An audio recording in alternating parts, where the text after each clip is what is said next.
আসলে মেয়েদের জীবন তুচ্ছ।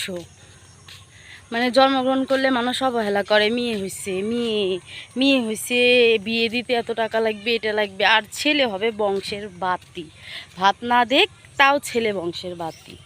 তো যাদের দেখা যায় যে ছেলে নাই, মেয়ে আছে।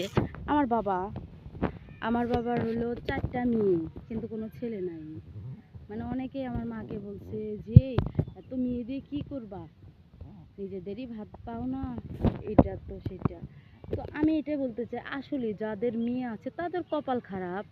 কারণ ছেলে ভাত দেয় না, তারপরে বলতে পারে যে ছেলে আছে, কিন্তু বিয়ে দেওয়ার পরে মানে শাশুড়িদের কাছে হয়ে যায় যে আমার ছেলে এটা।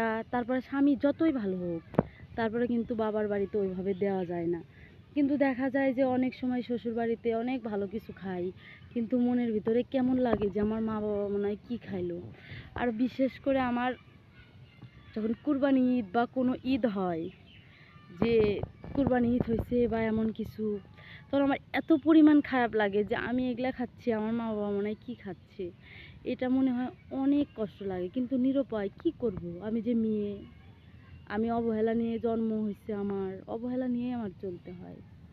সেজন্য বলি যে মেয়েদের জীবন মনে হয় তো এমনই, মা বাবার পাশে দাঁড়াইতে পারে না। দেখা যায় মা বাবা বয়স্ক হয়ে গেলে ওইভাবে কাছে থাকতে পারি না, যে নিজের সংসার আছে। এখন মা বাবা অনেক বলে, মা বলে মা আসো, কিন্তু সময় হয় না বাচ্চার পড়াশোনা নিয়ে।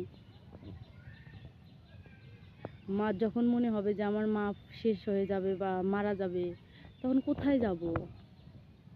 তখন তো যাওয়ার কোনো জায়গাই থাকবে না।